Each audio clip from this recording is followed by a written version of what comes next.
Sir, you are unmute, sir. Sorry, my apologies. Hi, good afternoon, everyone. It gives me great pleasure to be part of this panel. Absolutely an eminent panel with some of the best brains in India. And we are going to talk about one of the hottest topics, which is Industrial Revolution 4.0 and its impact on skill development, right? And what better topic? And this is being talked about so much. And then I'm going to spend 2 minutes, before we have a formal welcome for our participants, the eminent panel. And then we'll have a round of speeches, and then we'll also have some discussions going around with this one, right? So let me start with, hello? Am I audible? Yeah, we are getting you. Please carry on. Okay. Right. So when people talk about Industry 4.0, and while we are talking about Industry 4.0, obviously the question comes as to what is Industry 1, 2, 3. And not going to bore you with that, but all I'm going to say is the pace at which things change from the mechanical revolution to automation to the computerization to the fourth industrial revolution that is happening now is in a sense scary. Things are changing at a logarithmic scale. And are we, in a sense, going to leverage on this? I'll just put a point forth and then we will listen to the experts. See, the adoption of Industry 4.0, it's not necessarily only for the manufacturing sector. Industry 4.0 is going to affect every possible industry, every possible sector.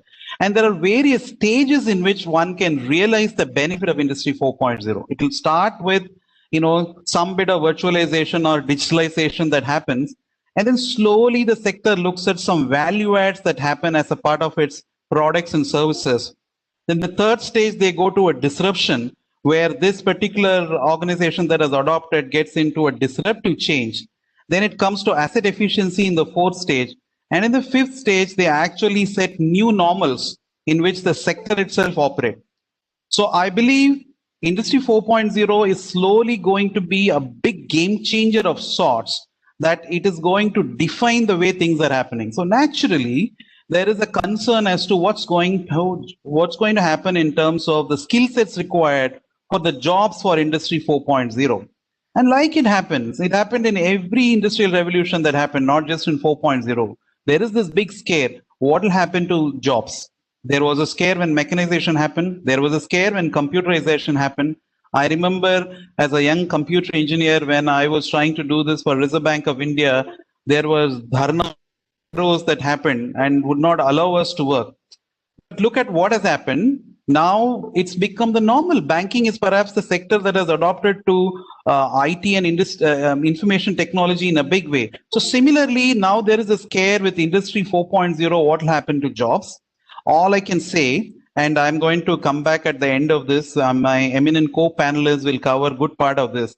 This is going to create a lot of new jobs. Already we are seeing emergence of lot more new jobs. Obviously, some of the existing ones will move on, and there'll be new jobs that are going to be created. So we're going to discuss today.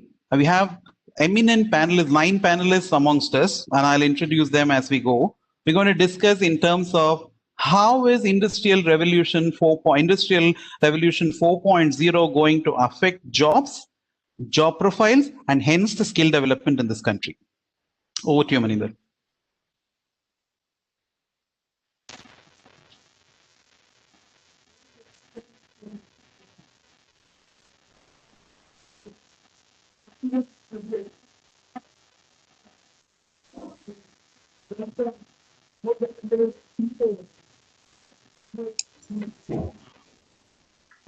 Maninder, sir, your voice is not clear, sir.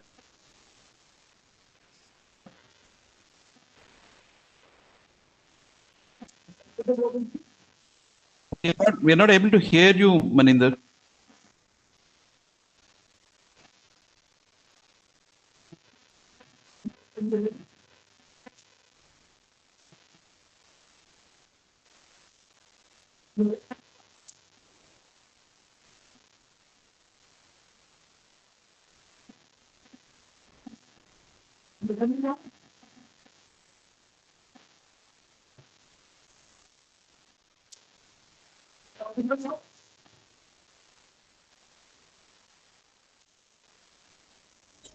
Sir, a little bit, but there is a lot of disturbances from your end, sir.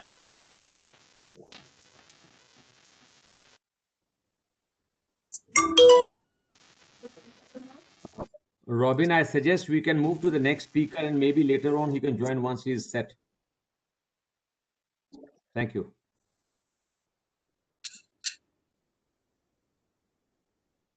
Mr. Narayan, sir, can you please introduce Mr. Devraj Singh? So what, should we move on? Yes, please, Okay, sir. lovely. Okay, so we will come back and listen to Maninder as we go. It's my pleasure to introduce Dr. Devraj Singh, Vice President and Head for Technical Standards at the Electronic Sector Skill Council of India. As you know, the Sector Skill Councils are playing a yeoman role in bringing industry standards and what is the kind of quality standards and what the industry requires in those particular sector. And for Electronic Sector Skill Council, Dr. Devraj Singh is playing a key role. He is an IIT engineering graduate with a deep knowledge, especially in the areas of skilling in solar technology, telecom, process industry, with a Six Sigma perspective, and has over 25 years of rich experience in India and across the globe. He's presently working as the Vice President and heads the technical team and standards. Over to you, Dr. Devraj Singh. Thank you very much for such a nice introduction, and good afternoon to all esteemed panelists and everyone present here. It is an honor to be here with you today. And since I'm the first speaker in the row, so context setting will be now upon me. So as you know, Industrial 4.0 revolution is the next stage in digital transformation. While it started in manufacturing, it is now impacting financial services, life sciences, and all other industrial sectors. To name any, it is impacting them.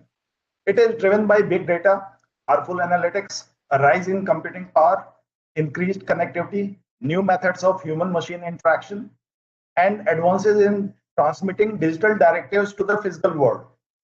Currently, it encompasses a wide range of advanced technologies. You must be hearing those buzzwords. That includes artificial intelligence, machine learning, Internet of Things, automation, robotics, additive manufacturing, which all are the enablers for Industry 4.0. Like the first, second, and third industrial revolution, Industry 4.0 is transforming not just our world, but also the physical world of work. As new technologies are increasingly adopted, companies will need talent with the skill to leverage them. Yet without a definite view of exactly what technologies will be developed and how they will impact work, how can companies prepare their workforces and ensure they remain competitive? With technological advancement occurring at an accelerated rate, it's increasingly challenging for employers to find talent with the right competencies. In effect, what is currently transpiring in the workplace is a growing skill mismatch between what companies need and what talent can offer. There are 4 reasons I see for this. So first and foremost reason which I see is there is the growing role of automation in existing occupations. 60% of the occupation consists of at least 30% of the task that can be automated. As a result, jobs are changing with the talent, taking on more high-level and strategic roles. Consequently, without reskilling, they will simply become displaced. Second is, there is an acutely heightened demand or need for talent with advanced technological skills to work with new technologies such as artificial intelligence, data analytics, robotics, blockchain, in settings ranging from smart factories to network supply chains to training simulation for hospitals even. Third, as technologies become more advanced and machines become smarter, people will not only utilize machines in their current occupation, new roles will develop, and that have to do with programming, supervising, and troubleshooting interconnected machines. Fourth, many more technologies are likely to be developed. Again, we currently can't foresee which skill those technologies will entail. Nevertheless, by 2030-35, between 25 million and 50 million new tech jobs are expected to be created worldwide. You remember Y2K phenomena? There, everybody was saying that computers will be taking over the world, and we will have a scarcity of job. But you see what is the end result.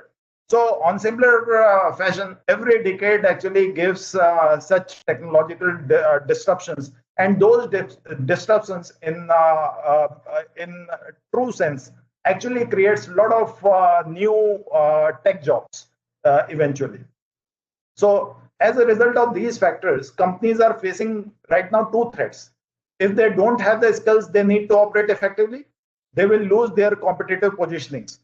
In addition, if they can't reskill their current workforces, they will face the heavy financial burden of displaced workers. The answer to skill mismatch is to ensure workers have access to continued education throughout their careers in order to remain productive and innovative. Consequently, employers need to take responsibility for the reskilling of their own workforce to ensure they have access to exact industry-specific and occupational-specific competencies they need as Industry 4.0 progresses. Unfortunately, it is inevitable that some workers will be displaced. Nevertheless, this is also an area where external expertise can help organizations create effective strategies that benefit both the company and the workers. Ultimately, Industry 4.0 is already here, and it's impacting the world of work in ways few imagine. As we progress into this new phase, the impact will become more widespread until it is felt by every business across the world and India, in fact. For this reason, building a relationship with a skilling body like ESSEI, Electronic Sector Skill Council of India, in a timely manner is nothing short of a strategic decision that can define the future success. In this regard, ESSEI is already working with industry majors like Siemens, Schneider, Presto, SMC, ABB, to name few, etc., to come up with the skill-specific certificate, diploma, advanced diploma, and degree courses for the academia. Objective here is to facilitate and create job-ready resources and to integrate national skill qualification framework, that is umbrella framework for all skilling activities in India, and international specification within the undergraduate level of higher education in order to enhance employability of the graduates in meeting global workforce requirement. So idea here is, since we are sitting at a demographic dividend stage where 60% of our population is less than 30 years of age, we can definitely we should definitely be meeting the global workforce requirement by producing a lot of skilled manpower in every regard. Thank you. Thank you, Dr. Devraj Singh. You made some really important points. The issue starts with the skills mismatch. You know, when things change, we don't realize that things are changing, and that's exactly what is happening with Industry 4.0 slowly creeping in. There are a lot of jobs that require newer skills because there are newer expectations in the market.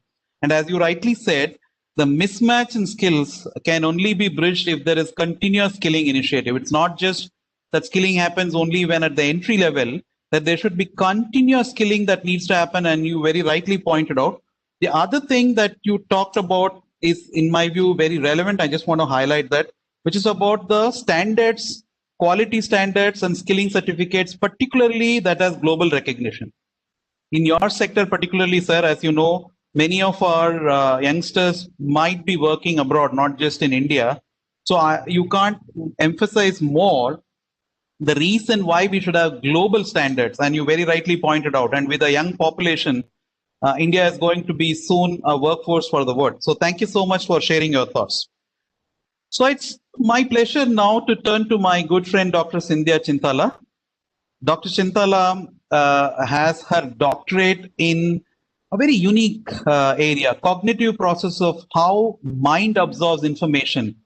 And it's not a surprise that she is a foremost expert in the assessment process with the Sector Skill Council, a vice president at NASSCOM, and also executive director of the IT-enabled services Sector Skill Council. Dr. Sindhya Chintala has a rich background in international and national education management. Her role at NASSCOM includes the NASSCOM's education initiatives, development of industry standards to facilitate a quality talent pool, liaison between industry, academia, and government, and making India the preferred global destination. And what NASSCOM does is certifies the great work that Dr. Sandhya Chintala and her team is doing. Over to you, Doctor. Thank you, Narayan. Could you kindly let me share content? Somebody Sure. on the other side. Yeah, please.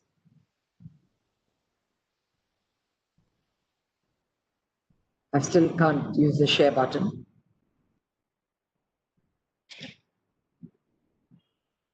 Hello. Yes.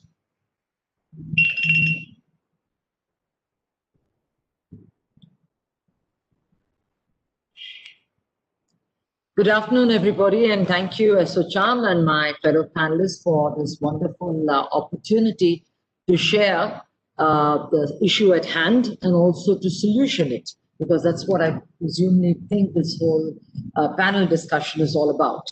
So skill development and emergence of Industry 4.0 are very much interlinked at the hip, and one cannot survive without the other. So having said this, since my Ms. Devraj has earlier already articulated very pertinent points, let me just go to reiterate that very strongly. That definitely in Industry 4.0, with Industry 1.0 being about the steam engine, 2.0 being about electricity power, 3.0 being about computing and connectivity, and 4.0 basically is on these 5 points, but focused on the power of disruptive technologies, which we think is otherwise called emerging tech. Now the fast forward button has been pressed. What we thought will happen a decade later has actually been brought forward by the COVID. So it is an unfortunate incident, but it has thrown forth a plethora of opportunities that we need to look at so that job seekers and job creators will look at new frontiers. So the way we live, learn, and the way we work has totally changed. Our research from NASSCOM has shown that it will by 2030 impact, and as my earlier predecessor speaker has spoken, that it will create the automation that will actually disrupt the job scenario. Large number of people are being put out of work, but it is also going to create the opportunities. And if you can see that by 2030, there are about 350 million jobs that are going to be available, and of which the incremental work will be about 156 million. But that will be the integration and application of the emerging tech like AI, big data, then you have blockchain, 3D printing, you have is nanosensors, AVR, then you have robotic process automation, cloud computing, IoT, cybersecurity, and the list goes on.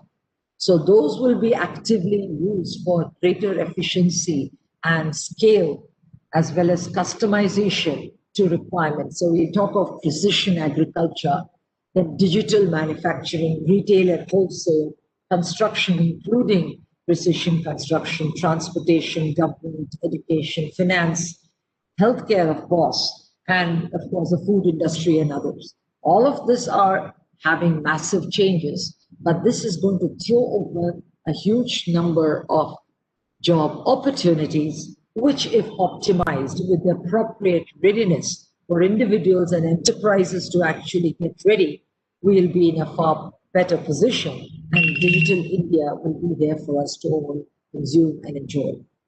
Having said this, let me touch upon very briefly about the businesses. By about 2022, most Indians will work in 3 buckets. One will be in about 54% will be under an unchanged job category, but 37% will be deployed in jobs that have radically changed because of these emerging tech. But 9% will be in areas that we have even envisaged now, and that 9% out of 600 million working population is almost 54 million new jobs. So it is reimagining business, and we have to restructure the Indian economy via its education and skills initiative to actually live on the legacy but build the future of digital 4.0. So when the next 40% of all businesses in the next 10 years will disappear. Either they have to modify, they have to adapt, or they will die.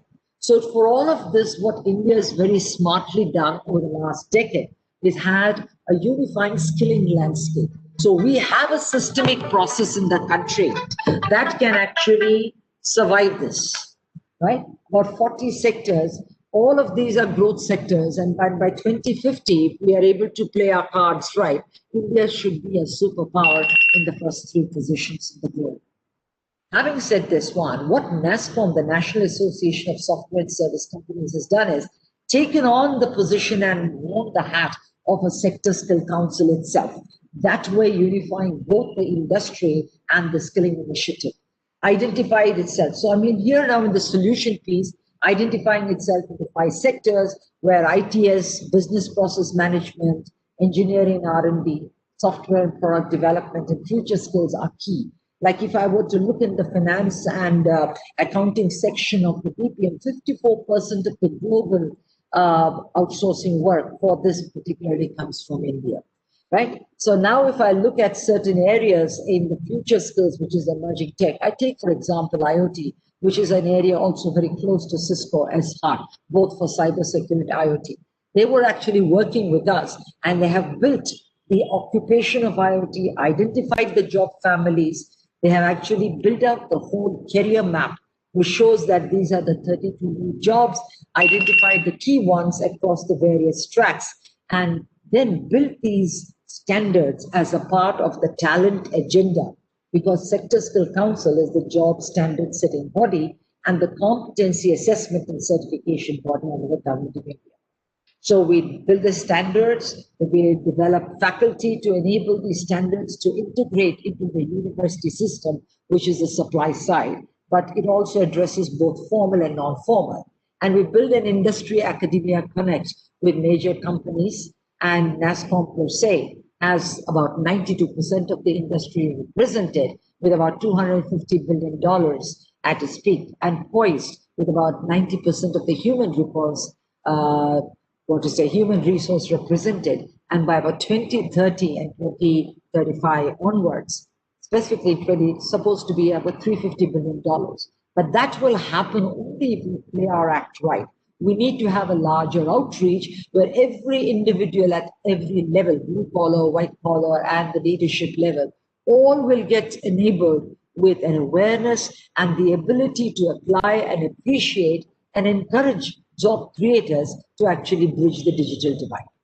So what we have done at our end to solution this is about 2018, we launched what is called the Future Skills Platform. It was inaugurated by the Prime Minister, Mr. Modi, who then envisaged that this is a need of the hour. Because one thing that we have learned is before we talk to the world, we have to enable it ourselves. So the 4 million human resource direct employees of NASSCOM members and 20 million others who are indirectly impacted because of the technology that we portray, all have been upskilled. Almost 75% of them have been upskilled. So having put our house in order, we now say, what's going the future be? The future will be to enable urban, rural, every human being at every economic level, whether they are government officers, the bureaucracy, etc., everyone, to be enabled to understand what this is all about. So having said this, we've really clearly articulated that what the country needs is just not a combination just of jobs, but an ability to understand the technical components, build competencies, not knowledge or a practical ability, but to put these two together, to apply it so that we can actually have a larger nation of startups. We have basically a third in the world after US, then China, and we. We have about almost 4,000 startups that we have to our credit, but it is not the end. We need a lot more to be able to generate the economy, which will actually be of power to rectangle. But professional skills too, like problem solving, design thinking, negotiations, program management, digitization, all of this is also a plethora of skills that need to be brought into play. So what the Future Skills platform now does is we have said, okay, we've done it for our industry. We reached out through academia, and one of the great academia players that have helped us in this process has been Cisco, Two-Folds, Netacad, which Murugan will speak to much later. But what we did was join the dots. So having joined the dots, we are able to actually now bring forth a new platform, which is called the Future Skills Prime. This is in collaboration with the Ministry of IT, which is our line ministry, and in consultation with the Ministry of Skills, MHRD, as well as UGC, AICT, DGT, etc.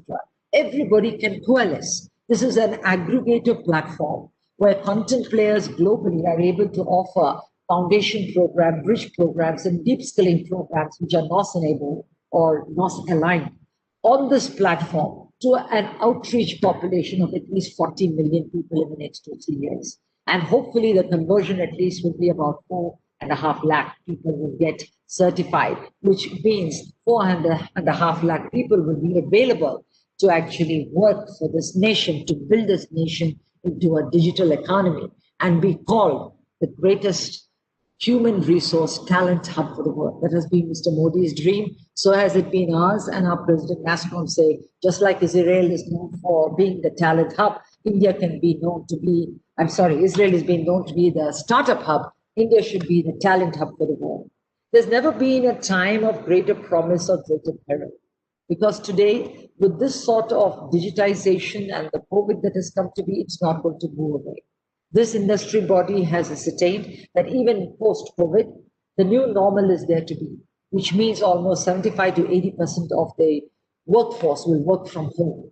This leads to a new opportunity where individuals who are properly skilled and certified on transnational standards, which is what this IT industry is all about, will now have work in the gig economy or the hustle economy, where in which there is no particular loyalty to a company, but you may probably be working for, say, a company like Intel in the US, and you would have a job here in Coimbatore, as well as you might also have some part of your work as an entrepreneur. So you will actually be doing project-based work, problem solving. So it's your skills that will define you. It's your competency that will be certificate that you can do. India needs to actually come together, and associations like ASSOCHAM, NASCOM, CI, FICCI come together, because it's not the big fish which eats a small fish. It is the fast fish which eats a slow fish. The ability to innovate and the speed at which we will do it will determine the winners. So together we feel, let's build Digital India, and Industry 4.0 will not be far off. Thank you so much for your time. I'm open to questions as we have the time to actually make this happen. Thank you. Thank you, Doctor. Thank you so much. As always, very pertinent. And we also shared. Sorry, why is the lag? Doctor, can you mute the mic, please? Yeah. Okay, I think this is better now. Okay, so thank you, Doctor. Thank you so much. As always, a lot of wisdom in what you just said. I'm just, some of the things struck me, and I thought, creating 54% jobs remain unchanged is actually good news. And I thought the number could be far less. But you also said 9% just don't even exist today. And they're going to be something that we will discover as we go. Very interesting. And building careers of these job roles that are just emerging is phenomenal. And I'm glad NASCOM has taken this on a proactive basis. Future Skills platform, I've been part of this, wonderful. And to look at not just the 4 million who are directly working with you, and I suspect it's going to be much more than 20 million as we go. And that in a sense is going to define. But not the least, what you said about the professional skills along with technical skills, right? Each industrial revolution has brought in a new culture. Like it was the industry culture that came in at some factory culture that came in at some point of time. Then there was this IT culture. Now they talk about some digital culture that is emerging, including the gig workers that you just said, and the loyalty to the job and not to the employer, and many, many such things that are being attributed. But I'm glad you touched upon not just the technical skills, but also the professional skills that are required to survive in this new world of Industrial Revolution 4.0 and its impact in job roles. Thank you so much for sharing your thoughts. So I'm going to now turn to, Dr. Sandhya spoke about innovation, and she also talked about the good work Murugan is doing as a part of Cisco. So we turn to him. Murugan leads the social innovation group for Cisco in India and South Asia. And his team is responsible for all the social investments around human needs, education, economic empowerment. And thank you, Murugan. You're doing a great job, you along with Cisco. And it includes programs like Networking Academy and many of the CSR investments that Cisco Networking Academy is doing across the globe. And it has reached out to already 250,000 students a year in India and South Asia. Is phenomenal. Murugan leads the overall CSR strategy and established the investment framework and strategic partnerships in India, with a key focus being on the digital, sustainable, and scalable solutions. And innovation comes as a part of it. It's fabulous that Cisco has set a goal of positively impacting 50 million people in India by 2025. And here is the man who's leading that solution. Over to you, Murugan. We are eager to listen to your thoughts. Thank you. Thank you, Narayan. It was a very generous introduction. I'm going to jump right in and talk about 4.0 tomorrow. Right? I think, Dr. Sadhya, you spoke about something interesting, and it reminded me of an example I can give you on how our world are changing. Prior to the pandemic, Cisco had about 6 cities, offices in about 6 cities in India, and where our 15,000 employees were working out of. Post-March, we have the same employees working in over 105 towns and cities and maybe even villages, right? So they've all kind of dissipated across the country. So everything is changing, right? Whether it is the way we work or the way we get medical treatment, or the way we do business, way we do meetings like this. But one thing we need to also change along with it is the way we skill, and hopefully I can shed some light on that. And these are, of course, the technologies that I don't have to repeat that are really driving the industry 4.0. The key thing here, and I think the first speaker spoke about this, is the integration of digital and physical. So I want to keep that in mind as I go through the rest of my 5 minutes. This is the key concept I think that we need to keep in mind as we look for skilling for Industry 4.0. Now, the state of skills in India, I'm not going to go through. This is, especially we have people like Dr. JP here. He knows this inside out. Message here is we already have a surplus of labor. There's 1 million people entering the workforce every month. We've heard that stat to death. I feel that this is also a wicked problem because it's an inverse business challenge. You got to solve this at scale today, because you will not have 1 million people coming out into the workforce 10, 12, 15 years from now as the demographic changes. So it is a wicked problem. It is a very complex problem to solve. And that's why I think we really have to think about how to look at it holistically, quickly, and at scale. Park that thought for a minute and come to what a future-ready workforce should look like. We believe a future-ready employee or workforce is someone with a T-shaped skill set, multidisciplinary breadth and multi-system breadth, as well as depth in one discipline and one system. Disciplines is your hard skills, your programming, analytics, IoT, whatever it is. Systems are, healthcare, transportation, education, your vertical of choice. I think, as we are seeing now, there is a lot of lessons learned from how a country did implement a particular program in healthcare and take that and deploy it in doing something else. So I think that multi-system awareness and knowledge is extremely critical. So this being the foundation for the future-ready workforce, how do you then design programs with Industry 4.0 in mind? We use 4 design principles in everything we do. Nothing, rocket science here, but it really, if you really break it down and look at every program in these 4 lenses, it really helps. One is it's got to be scalable, and I'm talking India scale, right?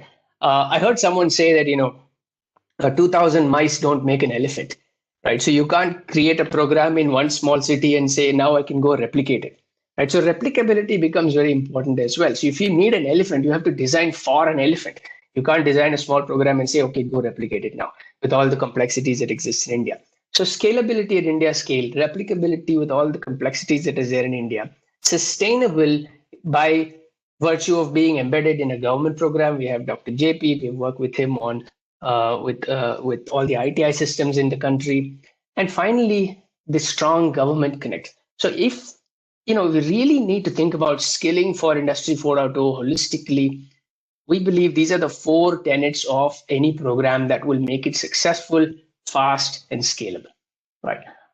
So let's look at a couple of examples from our side. Before that, I found this quote, which I found is interesting. While this technology is like what you call godlike technology, the institutions that we have to work with, whether it is a ministry or the education institution or the government bodies, agencies, the private universities, whatever it is, they still haven't changed. The way we operate still is, and this is not a quote on India, by the way, right? This is a quote on the Western world.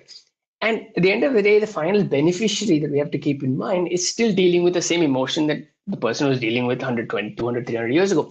So this is really something, if you're really working in the social sector, in the impact sector, we got to keep this in mind. Just because there is amazing technology doesn't mean it'll instantly be a huge success in any other sector. So with that in mind, I'll give you a couple of examples of what we've done. Maybe this triggers some ideas. We did a cybersecurity learnathon, just 15 days. Right. Again, think about a digital plus a physical construct. We just didn't put it out on the internet and say, okay, go do the learnathon. It's a MOOC. We all know MOOCs have a ridiculously low participation rate and an even lower completion rate. Right. Now, when you take the concept of a MOOC, put a gamification around it, then work with the existing systems in the physical world, colleges, institutions, your numbers dramatically change. In 15 days, we saw a conversion ratio of 75% between registration and participation, which is mind-blowing, right? And we also, by the way, if you do some things like this, the gender ratio also is significantly higher than what you normally get in any tech programs, right? That's one example. The other example is, again, what we work with the DGT is we've established the Future Right Skills Consortium with Accenture, Cisco, and now JP Morgan joining as well, and along with Quest Alliance and a few other entities in the skilling ecosystem. Look at, again, 250 plus hours of gamified content, aligning it with the employability skills curriculum that the ITIs run. Do a blended model, make it available on Bharat Skills portal, but also make it part of the curriculum in the ITIs. Again, do the digital physical mix. And within a few months, we're reaching 100,000 plus ITI students with best in the world content around life skills, employability skills, communication skills, back to the important skills that Dr. Sandhya spoke about. Again, this won the AVPN, the Asia Venture Philanthropy Network Award for a collaborative philanthropy. So I think this is something, that it's a model that we can take forward for how we think about skilling as well. And finally, one quick kind of adjacent example, but may trigger some ideas. This is how it used to be. Someone wrote a book, someone bought the book, and the teacher read it to the students. In this case, I think it's Rohan who wrote this book in English. Now, what Pratham Books did with Cisco's help and putting in a digital platform is today, Rohan's book can be translated by Poonam in Hindi, by Jui in Marathi, by Sheila in Tamil, and so on. It has been translated to over 50 languages within a matter of days, each with localized infographics and content and other things. Someone put it up on YouTube, and before you know it, within 2-3 weeks, this book is reaching tens of thousands of students. Can we think about skilling with this angle, especially in India, where localization, vernacular is so important? So we've taken some of the elements for the NetAcad program itself. The program has grown 500% in the last 3 years. We reach about 1,000 students a day in the last 90 days. And it's largely because of our partnership with institutions like NASSCOM, like DGT, like many other state governments. We have government partnership with AP, Telangana, Haryana, Madhya Pradesh, Gujarat, Tamil Nadu. And that idea of taking a digital combination, blended learning model, work with the existing physical institutions, and eventually have the final goal of that student in mind really works for us. And we're on track to reach 500,000 students in this calendar year alone. So that's kind of a brief on what we have been able to do, taking those design tenets into practice in our own program. I just want to leave you with 3 things. I think we got to build it for India. Atmanirbhar is not just a tagline. It's a nice tagline for political purposes, but again, it really is true. You have to localize, you have to take the digital infrastructure of India into mind when you're thinking of skilling programs for that. We have to collaborate. There is no selfishness, there is no brand in skilling.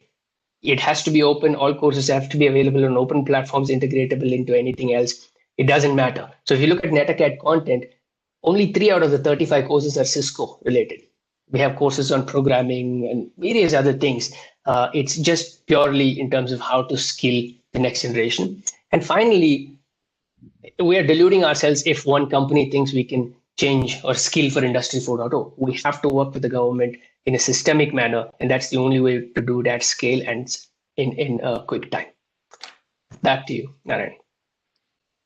Thank you, Murugan. That was really wonderful. And, some of the things that I thought it's worth highlighting is the most often talked about the T-shaped skilling, like, some of many skills, but at the same time have deep in one of them. But what I really liked was, the 4 tenets that you had: scalable, sustainable, replicable, and most importantly, the government connect. And you also touched upon later as to how skilling is something that, everybody needs to contribute, and nobody can really think that they can do especially in the digital world, and the magnitude of skilling that is required. But I also like, and it's worth highlighting again, E.O. Wilson's quote, where, I thought that was about India. When you said it's global scale, then maybe, that's one, the industrial 4.0 revolution kind of has a common platform for many things across the world: the Paleolithic, emotions, medieval institutions, and godlike technology that's now available for everybody. Very well put. But I thought the highlight of what you said, which I like to take forward, is how the whole concept of online digital cannot be effective unless it is put to use along with the brick and mortar concept. So, like you said, the MOOCs plus gamification plus the existing format that is available did the trick for you. And thanks for sharing all those things. Thanks also for sharing how, as an example, you took on localization and how digital technologies, in this case, the translation, help. Thank you so much for sharing your thoughts, Murugan. And I'm going to now turn to Mr. Manoj Balachandran, our next speaker. So Manoj Balachandran is the head of CSR function of another, IT great, IBM India, and he's IBM, and he's head of the CSR function for IBM India and South Asia.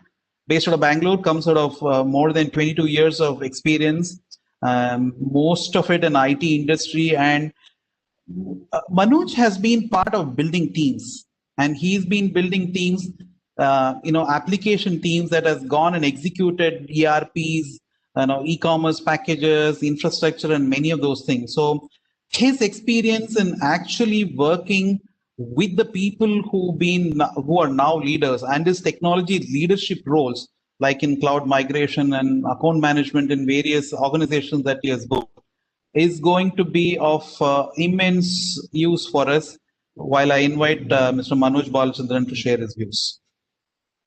So thank you so much, Mr. Narayan. I know that you kind of set a good context about my background there, but essentially with my background and the experiences which I've seen, this is one of the biggest changes which we're seeing in the next few years.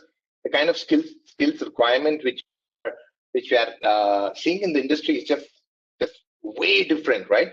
And thank you so much for ASSOCHAM and for inviting me and giving me an opportunity to be a part of this event. A very good afternoon to all the respected panel members and to our virtual audiences here. So, it's one of the most important issues which we are facing in this country today, right? About our ability for the jobs of tomorrow, right? As Dr. Devraj, Mr. Murugan, Dr. Sandhya, all of them have kind of put some of these numbers into context. I would like to again just reiterate, how India is actually placed, right? India has obviously got the largest working population in the world, with more than 62% of the country's population in the age group of 15 to 59. And as Dr. Devraj was mentioning, that 54% of them is in below 25 years. And that's the strength of India. And a skilled person, for them to find a job is a struggle, right? To find a very, very skilled person for the job at hand is a struggle in every industry now. Now, just like in the manufacturing field, in the ITES field, everybody is going through this transformation. And just looking at the shortages of tech jobs now, India was going to struggle to find close to 230,000 skilled tech jobs in the field of just big data and AI. And by 2021, the shortage is apparently going to go up to 780,000 vacant jobs. Now, that's the kind of expectations which the industry has got in terms of filling out these job markets, right? So just going to the World Economic Forum 2018, where they were talking about those four main technology advances, like 5G, high-speed internet, artificial intelligence, big data analytics, cloud computing, IoT, all those emerging tech, which could not have been more true in 2019 when COVID suddenly advanced some of these technology adoptions big time across the world, right? Companies did have to double or triple their technology adoptions to continue just their engagement with their customers, with the manufacturing and supply chain space, with their employees as well. Now, these four technologies absolutely are affecting this above population, this population who is actually in the working age group, right? Now, whoever thought of bandwidth and speeds at a time at our homes until we were forced to work from home and learn from home? Now, many of us have had multiple devices connected online throughout the day, right? And we have learned that just 1 GB is easily consumed by a toddler while streaming a favorite cartoon movies on Netflix or Amazon Prime every day. So let's talk about some of those and how that actually makes a difference, right? Some of these technologies. Now, just AI, just the AI and its omnipresent nature. Now, obviously, AI is there in every field which you can think of, right? Right from simple things on websites like chatbots and virtual assistants. AI is going to be in agriculture and farming and airline industry, retail, shopping, fashion, security and surveillances, sports analytics, manufacturing production for sure, like simple things like livestock and inventory management, self-driving cars and autonomous vehicles, healthcare, warehouse and supply chain. Even these smartphones which we are walking around, is all just AI powered there. You're walking around with AI every day. You're doing online shopping every day, right? And these are stuff which are the youth of today need to understand that AI is omnipresent. It is absolutely there everywhere. Now, just taking examples of data analytics. If you look at today at data analytics, the amount of data which we are producing every day is just mind-boggling. It is estimated that we actually create 2.5 quintillion bytes of data every day. That's 18 zeros in a quintillion, right? That 1 hexabyte is 1 quintillion bytes. So 2.5 hexabytes of data, which is actually produced every day, that's likely to go up to 463 hexabytes by 2025. That's the amount of data which we are actually creating. Just Instagram alone, I think we are uploading close to 95 million photographs and videos every day on Instagram. And now let's look at just IoT, right? Internet of Things. Now, you're surrounded by devices which are interconnected. By the end of this year, we would potentially have around 35 billion devices which are talking to each other. By end of 2021, the 35 billion is going to go up to 50 billion. Just the market alone is going to go from 248 billion estimated to go up to 1,560 billion by 2025, just the IoT market. And then there is the market of cloud. Obviously, there is the private cloud, the public cloud, the hybrid cloud. The public cloud is supposed to go up to $230 billion in 2019. That's the estimated by Gartner. It's a cumulative growth of around 17%. The private cloud is going to go up to around $70 billion by 2024, which is a CAGR of around 25% growth there. Even the hybrid cloud market is tremendously growing with around 20% growth and supposedly reaching around $128 billion by 2025. Now, all these numbers are great, right? And all these numbers, all the forecasts really gives us a peek into the future of opportunities. But how do we prepare for them? How do we ensure that the employers in these industries find the right skills? Now, just to make the argument simple, we can kind of split the problem into three categories. Now, how do we ensure that the current workforce is constantly reskilling and upskilling in their constant changing environment? That's one. The second is, how do we ensure that the young workforce coming into the industry has the right skills for employment? How do they hit the road running? And the third was, how do we inspire the kids in school who are anywhere between the age groups of 12 to 18 and inspire them into the world of emerging tech? Now, obviously, for the first category of addressing current employees and their skills is largely left to the organizations and the HR teams who actually have to take on this huge responsibility of scaling, reskilling, and making sure that they are current, right? Now, are they investing in their employee skills by allowing them to work on technologies outside of the core work?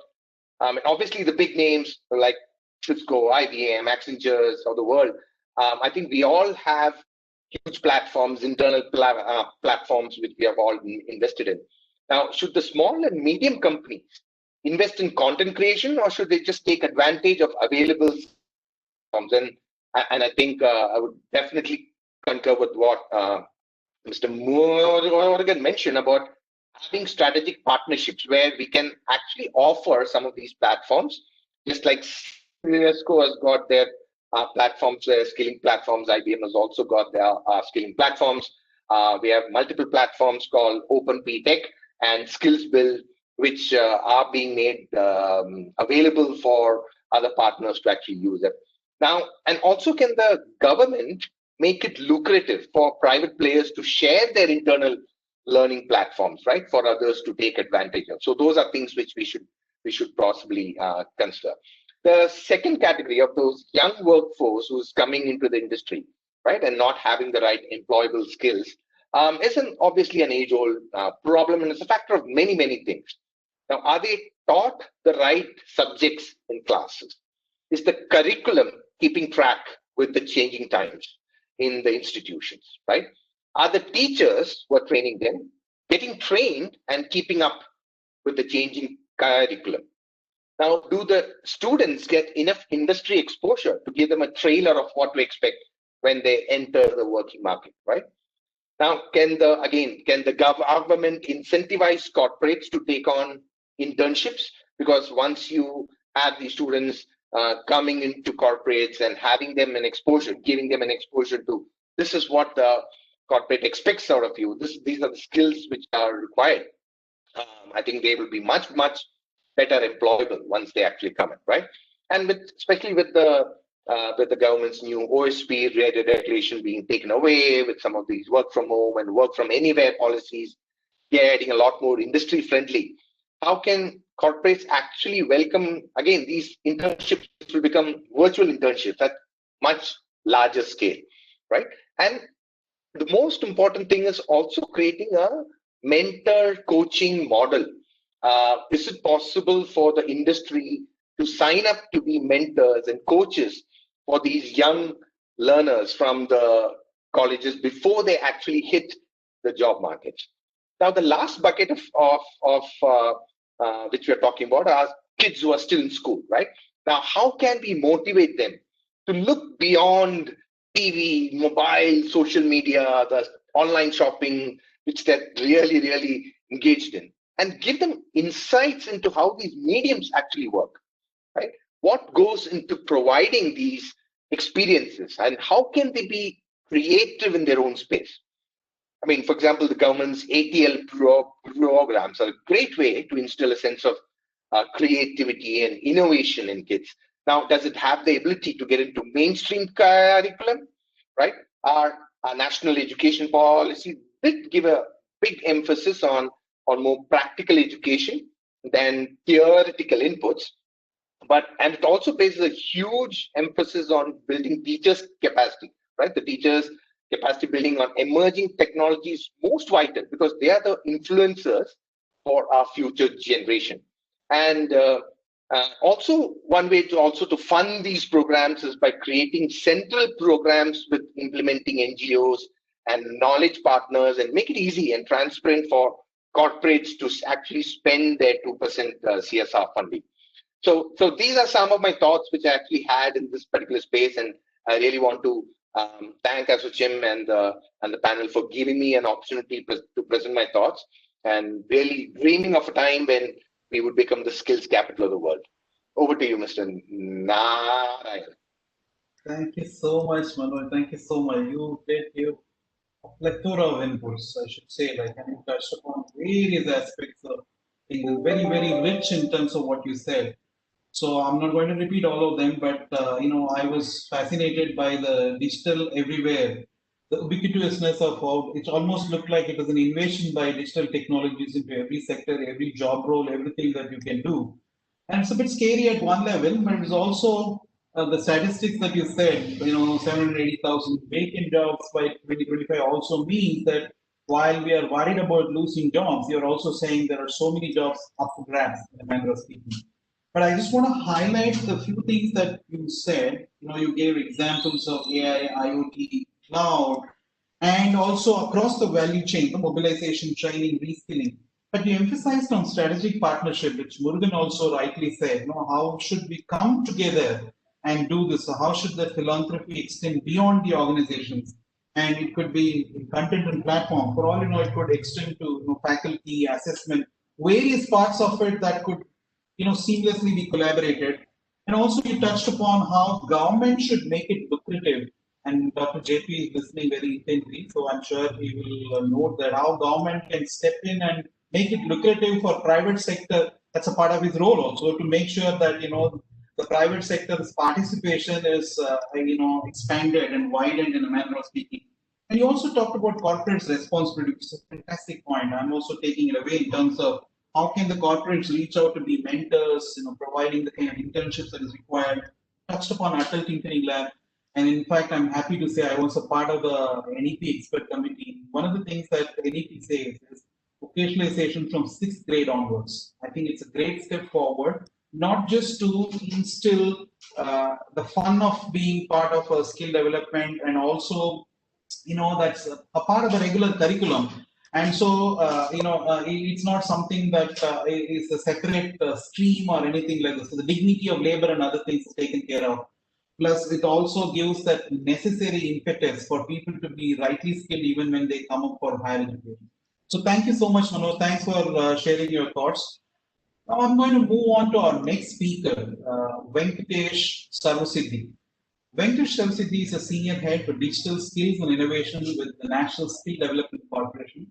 National Skill Development Corporation, as you know, is pioneering in the area of not just short-term skill development, but also promoting skill development, particularly private sector participation. So he has the digital skills innovation industry partnership and CSR engagements to build a policy and framework for skilling motion in India.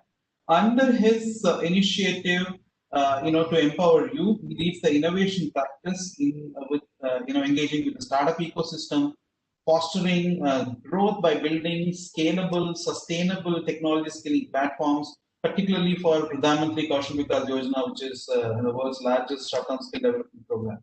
What's very interesting is also he is also the Chevening Gurukul Fellow of King's College London, which is not at all easy. So welcome, Venkatesh. Please share your thoughts. Thanks, Narayan, and I can see a lot of my colleagues and partners also on the call. So good to see Sandhya, then Murugan and Narayan. We also been, in fact, Manoj and we also recently partnered on certain interesting initiatives at IBM. So, many of you have already touched upon the requirement of the industry partnerships with the government and looking at that model. I would like to comment that, the PPP model is something that will really kick off well if we can leverage the partnerships and which can take us to the next level. So, especially in the COVID times, we have seen, and NSDC under the eSkill India initiative, we have partnered with 24 different firms, as big as maybe a Microsoft and Amazon to an IBM, to SMEs and micro SMEs, and including some interesting startups, which can enhance and create value, especially when physical lockdowns were happening. How do we drive that connect with the ecosystem? The advantage, we have at NSDC is the presence in almost every district of India. So we have more than 20,000 plus training centers, which cut across almost every district of India. You name a district and have the presence there. And also the kind of a reach we have, we felt that, strategic partnerships with organizations can take us to the next level of delivering them, not only the technology, but also bringing in expertise from various players. So that kind of a collaboration model really works. So I think it's not just about NSDC. In fact, most of the organizations across the world in a pandemic like this have realized that they have to be more interoperable as platforms, and they have to come together to solve the problem. So, I want to take some of the examples of some interesting partnerships we have driven in the last 6-7 months. For example, we worked with Khan Academy. The foundational mathematics course was missing in the ecosystem, and especially in the blue collar workforce, foundational mathematics is extremely important when they do their wage calculations to various aspects of financial needs. So with Khan Academy, we piloted a model of launching foundational mathematics course and made it a NOS, a National Occupation Standard. And that was one of the most interesting course we have created in this time frame. This is one such example, wherein Khan is coming from a content perspective. They understand the content very, very well, and we are now applying gamification of the content so that the completion rates are also better. So when Satya Nadella has announced an global opportunity of skilling 25 million people and Microsoft's commitment to do that, NSDC was the first organization in the world to actually partner with them and bring that program to India, under which they are training actually 1 lakh youth on MS Office and digital skills, which can empower them, help them in getting a job in this kind of a pandemic. The other thing is also about diversity. The remaining, we are looking at, scaling the program and initially doing a pilot with 1 lakh children, girls who are in technology, girls who are in the blue collar workforce, and skill them with the help of Microsoft. So that's a beautiful partnership, which is in place. And similarly, we brought in LinkedIn. Now, LinkedIn has a very interesting concept of LinkedIn Learning now, which is made available.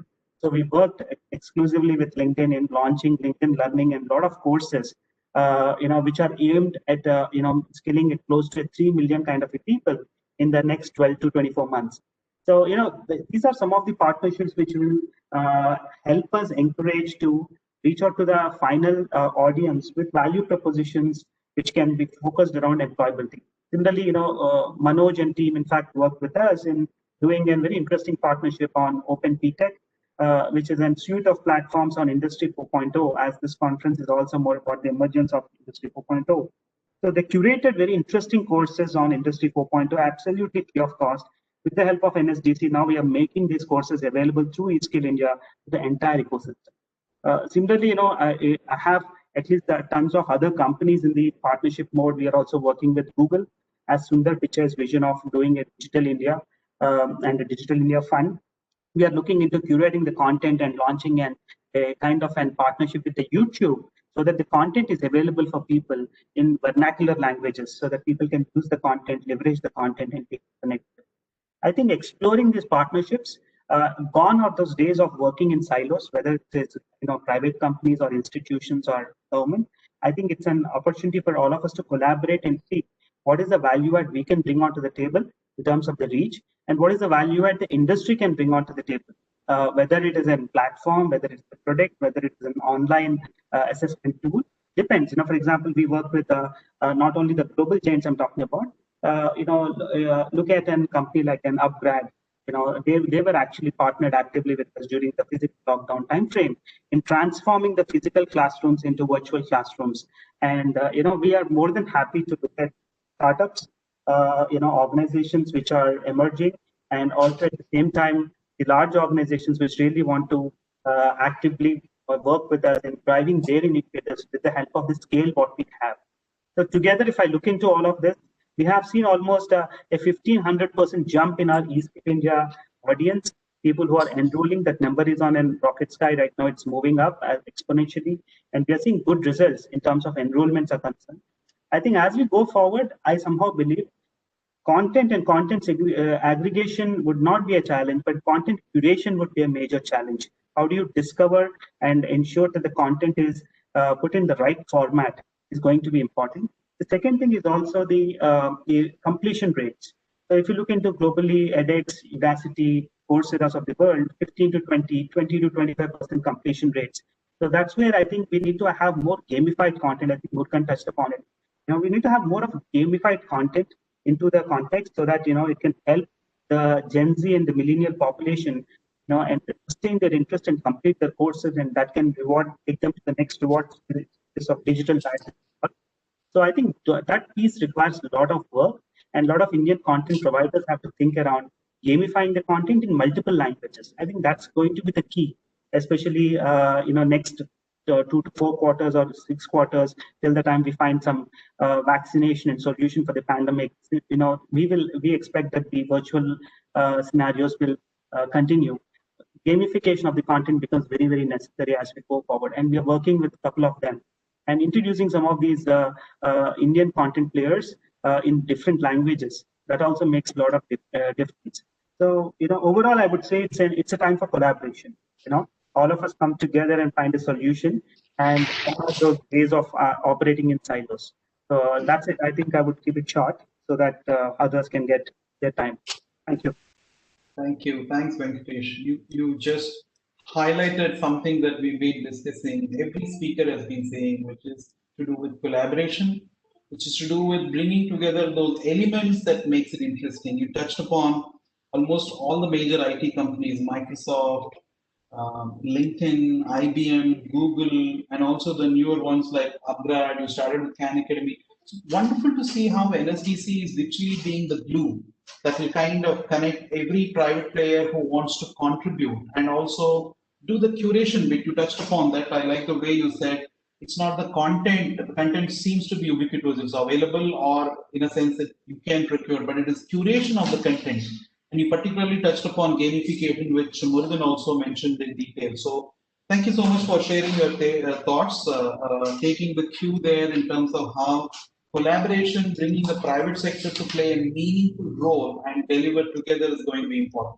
Thanks for your thoughts. So I'm now going to move on to our next speaker, who's going to be Professor Dr. Bala. Just 1 second while I get this. Hello. Hello.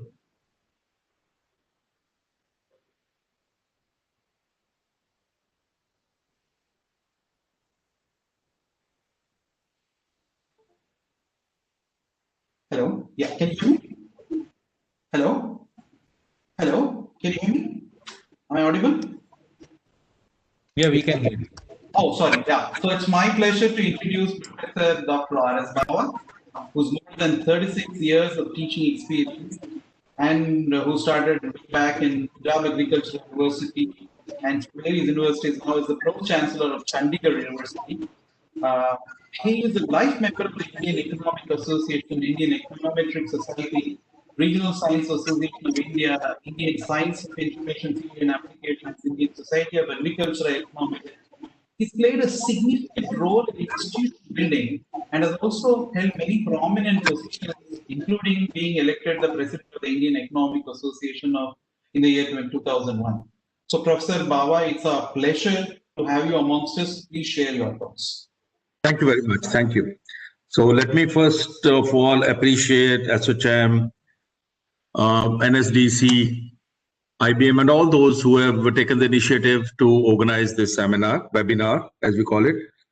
Well, I think the topic is so important, but I wish that one of the 4 topics should have included role of universities.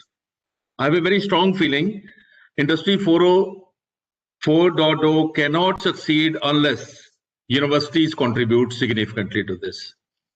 And role of universities have not been very significant in the first 2 industrial revolutions, but ever since the 3rd industrial revolution, we call it Industry 3.0, which people believe started in 1970, but in India, its impact was felt in the 90s, especially in the late 90s. And you know, the famous saying started during that time. That famous saying, which has been repeated a number of times by my fellow speakers earlier, that what industry needs is not what is available. So many of the engineers, many of the graduates are not employable. So this term was coined during the period of Industry 3.0. Rightly so, because the universities were not impacted, the education was not impacted by industrial revolutions in the earlier stages. But it was definitely impacted by Industry 3.0 for a number of reasons, because the technology, ICT, started being a part of the education process, teaching learning process for the first time. Now, what came along with that was also, and it is, I think, a common knowledge for all of us that in our country, teaching of electronics, computer science engineering, etc., came as late as mid-90s or even late 90s, especially in the northern India. So this shows that unless the universities are taken along, any kind of industrial revolution is not going to have its full impact, or I would say full fruition is not possible unless the universities are a part of this. And that is why the academicians coined the term Education 3.0 and now Education 4.0. As for Chandigarh University is concerned, I believe that we were incepted almost at the same time when the term Industry 4.0 was coined in Germany in 2011. Chandigarh University was incepted in 2012. Although in India, we started talking about Industry 4.0 after 2015, 2016, and government started acting in 2017. So what we did here, right from the beginning, we believe that we have to address a few questions. The question of Industry 3.0, Industry 4.0, of course, was not known at that time in our country. And this included, like pointed out by many speakers before me, that there has to be involvement of industry in academia, academic planning. So Chandigarh University, what we did here was that we involved industry in all our decision making regarding academic, teaching, learning, planning, and research. For example, in each one of our board of studies, there are at least 2 industry experts. And I'm sure IBM and other friends here, they will bear me out that we had the benefit of industrial support and cooperation right from 2014, when we started courses, programs in cloud, big data, information security in collaboration with IBM. Wipro provided us a lab, Tech Mahindra provided us a lab, Mahindra and Mahindra provided us a lab. A number of such initiatives were taken, and this has helped the university in a big way. The second thing which we believed and still believe is very, very important is to promote innovation and entrepreneurship. These are, to my mind, key words, especially they were for Industry 3.0, and to train the students and prepare them to de-learn and relearn very quickly, to make them lifelong learners. Now, I think the advent of Industry 4.0, as rightly pointed out, it involves AI, it involves IoT, it involves an automation of almost everything, and cloud becomes a order of the day, and so on and so forth. But I want to point out a few things. You know, because of lack of very strong relationship between industry and academia, till now, we are not getting experts in a few areas of the caliber and level of which they are required. One of the most important areas is information security. We find because the training in university started very late. And here I want to just make a reference to the point already raised, that there are 50% people, population in India below 30 years of age. We have a huge demographic advantage. I'm sorry to say, we will have to analyze this. It is not as simple as it's being made out. How many of those people are really skillable to the right level? What is the percentage or ratio of enrollment in higher education institutions? I'm not talking about professional institutions or engineering. Still, it is less than 30%. And I'm again sorry to say, this is a hard fact, that not more than 50% educational institutions are of quality, which are producing quality graduates. So end of the day, what you end up with is a very small percentage of graduates to play with. Now, what level of training and skilling you require, we'll have to decide. Of course, we need all kind of people. You don't need all high-end people. You need graduates who can innovate, who can be entrepreneurs, who can do high-end jobs, but there can be others who can be skilled in areas like plumbing, like other kind of things. So there are dropouts. There are n number of areas where we have to work. IT and digitization is not the only area which is going to provide jobs to the millions of unemployed youth in this country. Coming back to higher education and high-end skilled people, I think it's time now. And again, I want to remind, even when the industry 3.0 was realized and it started making its impact in 90s, as I said, even now there is a dearth of really properly trained and skilled graduates. So it is time, if we want industry 4.0 to succeed, there should be a very strong industry academia interface, very strong. And I think it is of course, the universities have a role. They have to approach the industry. Very rightly pointed out, as my faculty is trained by the industry, not only through FDPs, but also on the floor training. Unless the universities know what is happening in the industry, we will not be able to plan accordingly. Unless we are given some jobs, okay, you do some research, provide us some solutions, we will not be able to rise to the level where we need to or we ought to rise. And at the same time, unless we know what is coming up, what kind of things we need to teach to our students, I think it will not be possible to scale. And I still do not believe that everything can be done online or through digital mode. There has to be internships, real-time training to the students, to the graduates. And this experiment has succeeded considerably. I'll give you two examples. We have on our campus HP Center of Excellence, which actually affords the students pre-deployment training, which actually they were to undertake after going to the company. So all those students who are selected by the company, HP, they are trained before joining the company here, so that time of deployment in intervening time is saved for the company and the students are ready to go and join. The similar thing, Wipro Technology Next, that Talent Next was also established here.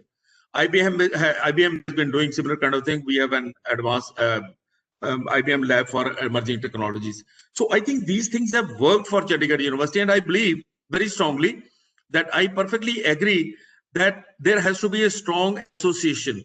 But I think we'll have to work in a more pragmatic manner.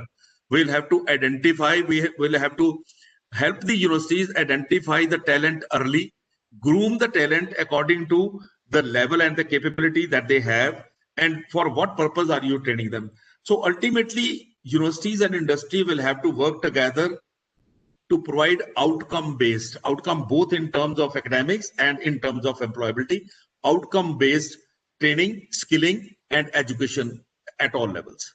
Thank you so much for giving me this opportunity. I'll not take a lot of your time. So if there are any questions, I'll be very happy to help you.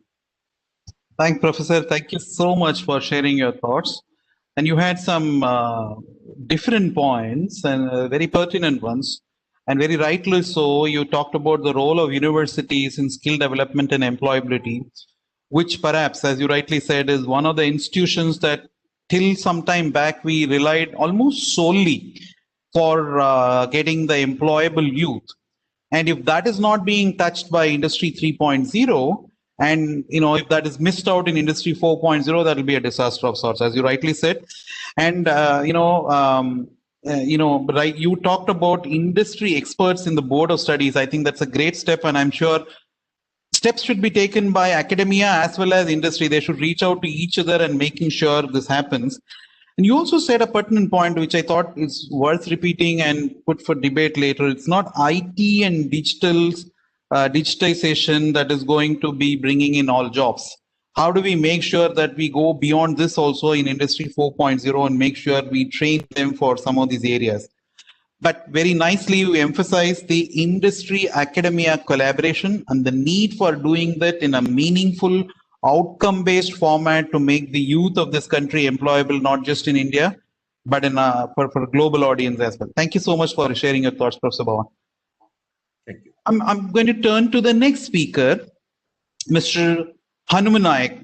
Hanuman Naik is the Executive Director of Andhra Pradesh State Skill Development Corporation. APSSDC is a client of ours, KPMG and me. I had a great opportunity to work with APSSDC, and very easily one of those first state skill development missions that took its job really seriously. And you can see that the way there's almost a skilling revolution that has happened in the state of Andhra Pradesh, which, as you know, has a lot of rural and tribal and other population, the larger Andhra Pradesh earlier and now the Andhra Pradesh state.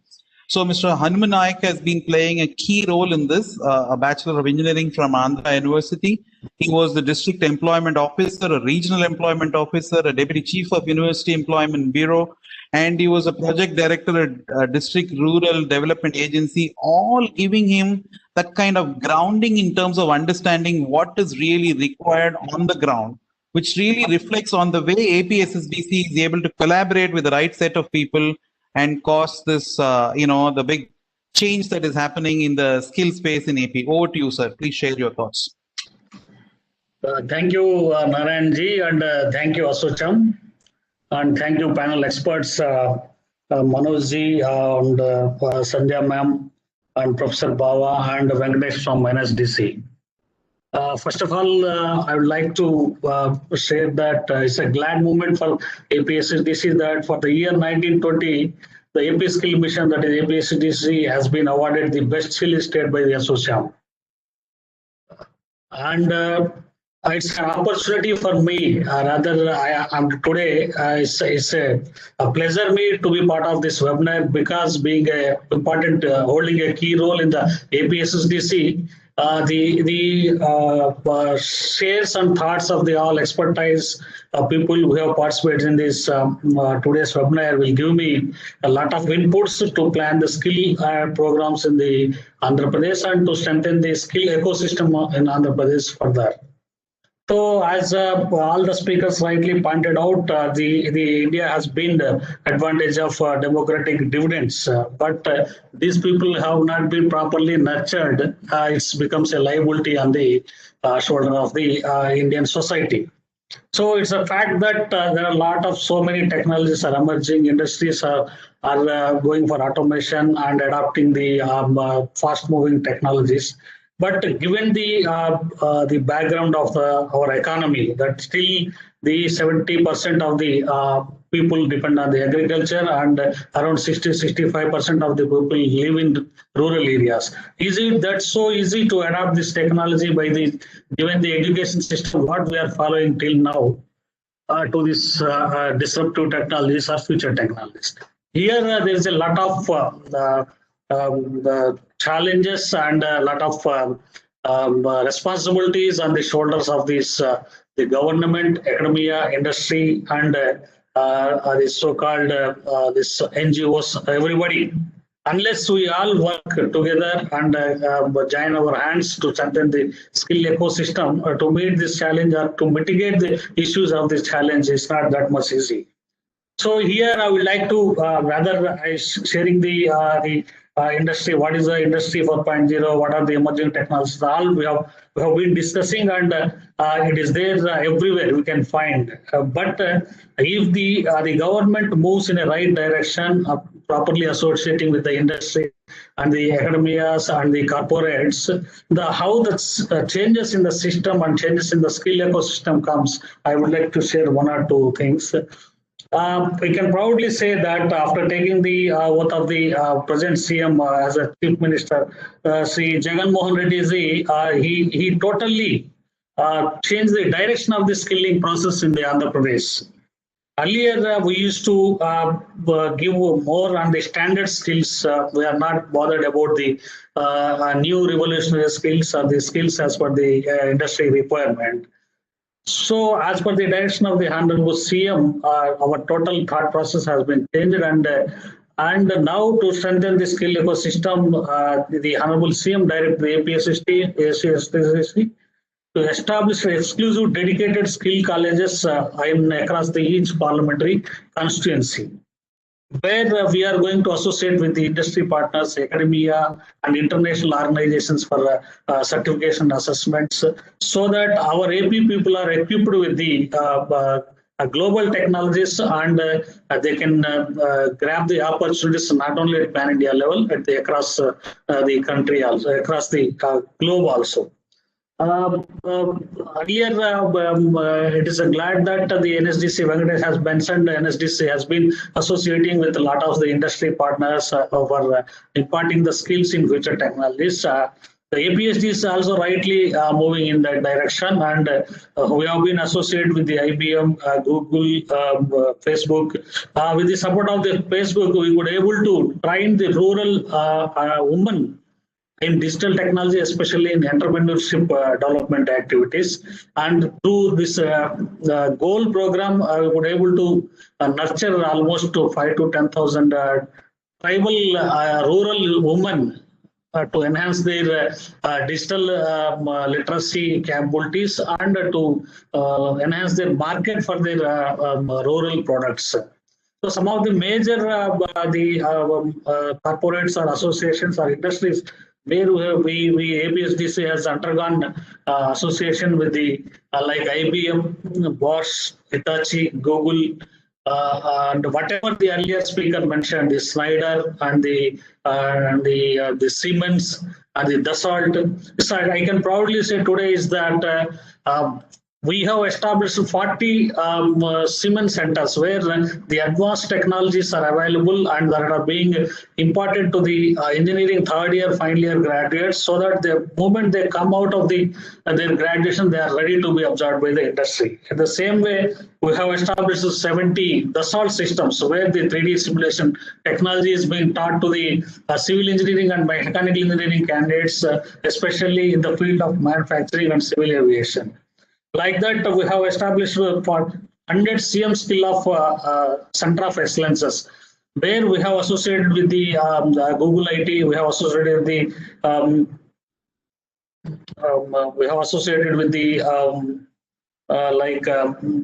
so many industries.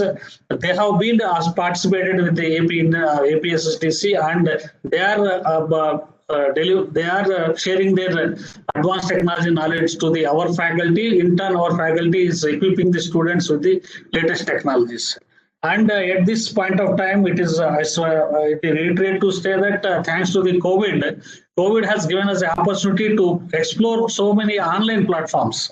When all the things are being stopped at the state government level, APSDC has excelled its capabilities and exposed so many online platforms, and we could able to train during this last 6 months 1.40 lakh students in different technologies, maybe from primitive technology to the advanced technology, and we have trained almost 27,000 faculty. Unless we equip our faculty with the latest technologies, the imparting the skills to the students, it's far from the reality.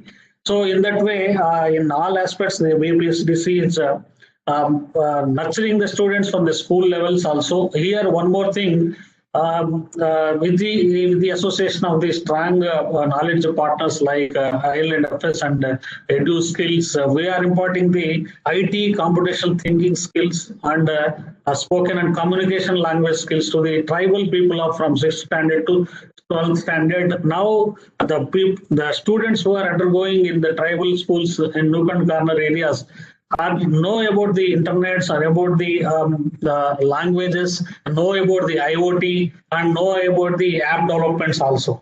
This is the platform we are creating from the school level, so that they comes to the degree level, they're ready to the observe the technologies what the required for the industry. And we have designed some industry customized skill training also.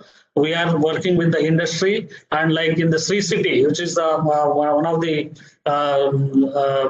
biggest the SEDS area in the Andhra Pradesh, established nearby Chennuru, Nelluru. We are working with the industry, and we are designing the customized skill training programs as per the needs of the industry, and we and the customer from the expert trainers and the industry partners, we are giving them the industrial trainings for some times, and at the moment they absorbed in the industry, the attrition, whatever is the earlier is the attrition is the bigger issue in the industry now.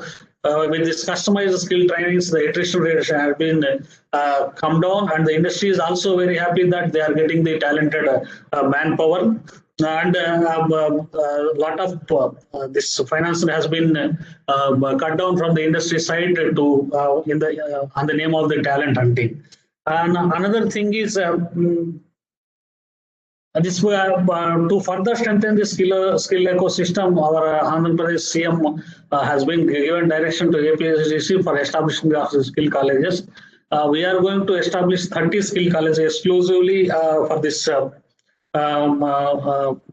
Every skill college will have a digital lab, and will have a communication lab and advanced technology digital room, where we are associating with the industry partners. We are asking the partners to come and associate with the APSDC in establishing the high technology labs, where future technology skills can be imparted. Like that, it is a very proud moment that we have been associated with IBM, Google, Bosch, Schneider, Siemens, and a lot many. The list is already given. And so far, as far as the disruptive technologies are concerned, we have been speaking about the engineering graduates or technical graduates, but we have established the employability skill centers in normal degree colleges also, where we are imparting this e-commerce and digital marketing, Python, and AWS. The feature course are being taught to the technical course are being taught to the non-technical candidates, so that they can also avail the advantages of the technicality in the, as far as the industry's placements are concerned. These are some of the initiatives have been taken by the APSDC. And we have very strong team of trainers. These trainers are being taken TOT from the industrial experts and major corporates. In that way, we are strengthening our skill ecosystem. And here we request the ASSOCHAM to facilitate the AP skill mission to have the more association with this industry or corporates, as far as the skill colleges and skill university concept, which is being planned to strengthen the skill ecosystem in the Andhra Pradesh. I thank you, ASSOCHAM, and thank you all experts. Thank you. Thanks for sharing some of the inspiring thoughts, and congratulations to you and APSDC for the recognition award from ASSOCHAM, very richly deserved. Okay. Thank you very much. It's also heartening to see that you've taken a dimension, in a sense, which is new, which is how do you talk about those people who are left out? We are only talking about people who have the opportunity to do skill education in technology, in digital and related areas. What about those who don't even have access? The tribals, the people who are in rural area, commendable to see how APSSDC has taken this initiative, and heartening to hear about also the way you are taking to graduates who have invested so much time in education to be skilled and to be industry ready when they go, which is what Professor Bala also had mentioned earlier. And the train the trainer concept, the way you are leveraging industry to help them train your trainers and they impart these skills to the students is commendable. And 1.6 lakh trainings during the COVID time is also another feather in your cap. So congratulations on that too. I'm sure. Thank you. Thank you very much. I'm sure, sir, the 30 skills colleges that you're establishing in AP is going to be a front runner of sorts. And I wish there are more and more colleges that come, not just in AP, across India as well, taking skill education to a completely different level. Thank you so much for your time and sharing your thoughts, sir. Thank you. Thank you. Now I have the great opportunity to introduce Dr. JP, Dr. M. Jayaprakashan, who is the Joint Director, the IT Cell, Directorate General of Training. And I don't think he needs an introduction. Part of MSDME, he's got 30 years of experience in research and development, imparting skill-oriented training to industry technocrats, young youths, upgrade their skills in the field of electronics, embedded controls, computer communications, process control information, SCADA, industrial automation, Internet of Things, and the list goes on. There are more than 10,500 trainees who've been touched by them. As the head of IT cell in DGT, I'm reporting to the additional secretary, of course. He is in charge of whatever your revolution that you're seeing in the ITA space, be it in terms of the NCBT MIS portal. For those of you who have not seen there, I would urge them to go and see that. The apprenticeship portal that has come up recently, the examination, some of them even was online, affiliations, the biometric attendance that is happening, e-office that was implemented, and also many of these changes that you see in ITIs, including the management of e-learning, online training, blended training systems that you see are all thanks to Dr. JP. So implementation of standard 4.0 industrial revolution or industrial 4.0 courses in the ITI ecosystem is also credited to him. Collaborated with a lot of industries for future skill technological areas. And like I said, the online examination and digitally signed certificates, including the Digiti Locker, integration, electronic skill credentials, all of them are forward-looking initiatives that DGT has taken under JP's leadership. Dr. JP, over to you to share your thoughts. Thank you very much for your nice introduction, and thank you very much for the opportunity provided by ASSOCHAM for this meeting, and also thanks to my industrial partners like IBM, Cisco, SSC, NASCOM, and other things. Just 1 minute, I can.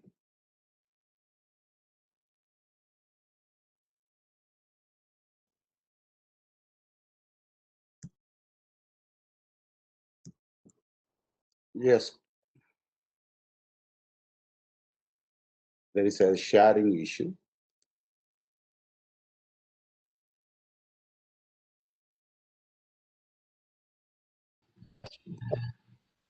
Yeah, yes, I think content is visible. Yeah. Yeah. So very good afternoon to all. And this key issue of the seminar or webinar was very, very nice one. One is the issues and the challenges and opportunities of industrial stand 4.0 in skill development, role of 4.0 technology for upskilling and reskilling and skill development training program, role and responsibility of government and industry in promoting industrial 4.0 technology for skill development training program, and the emergence of 4.0 technology skill development and way forward. So there are a beautiful presentation and the thought process by the panelists about the industrial revolution. So I don't want to touch more about that. But for the audience side and other people, I want to give you an exposure about the DGT, Director General of Training and the Ministry of Skill Development and Entrepreneurship, having your two wings. One is called the training, other one is the trainers of training. Just I will give you a glance about it. So in the training, we have the CTS Craftsman training offered in the industrial training institutes. which changes from the duration of the course from 6 months to 2 years. And we offer training on 137 trades. And we have around 15,000 industrial training institutes with a seating capacity of 34 lakhs. Apart from this, we also provide on-job training in the industry, the program called Apprenticeship Training Program, where we offer training on 181 designated trade and 81 optional trade from the NSDC side. And we have more than 20,000 industrial establishment. And per year, we are around 4,60,000 students are undergoing. Our Prime Minister vision on this national apprenticeship program is we want to go for 5 million people per year. That's why that is another 10 years target. The trainers training, this is one of the major area called upskilling and reskilling also another part is there. So we offer a trainers training, those who instructor want to work in the ITA system. We offer a training called CRAFTS Instructor Training Scheme. And also the most important thing is upskilling and reskilling, a short-term training program. Now the topic is upskilling and reskilling. This is now a keyword in the industry, and everywhere we are talking about reskilling and upskilling. The main difference between reskilling and upskilling. Update your skills, stay employed. That means whatever the current job, if you update your skills, you can enhance your capabilities. So that is called upskilling. By undergoing a new technology, by learning new technology, you can perform better. Reskilling, if you want to change your job or you want to acquire skills, new skills, then that's called the reskilling. So DGT having the option providing a short-term training program for upskilling and reskilling. So in a nutshell, nearly around 4 million people are coming out from our ITA system per year. That is the major things. So this is a big blue-collar workforce contributing to the country. So in this angle, what is that industry? Already it has been covered. What is the Industrial Revolution 1 or Industrial Revolution 2 or 3 and 4? I appreciate Professor Rajendra Baba is nicely pointed out. Yes, it is true. Industrial Revolution 3rd itself, most of our manpower are not equipped properly. Because I am an automation expert on PLC SCADA. Most of the engineering college or a polytechnic students coming out from the institute, they are not having the industrial exposure. Not only the students, even the faculties. The faculty who completed the BE or ME or PhD, he joins university back as a lecturer or a faculty, but he never had an industrial exposure at all. So he is going to train the people who fit for the next industrial industry fitness. That means it's like a blind will lead another blind. So we need the industrial collaboration is a public-private part, like industry and the institution to be work together to create the required workforce. So some of the areas and the new job roles already has been discussed.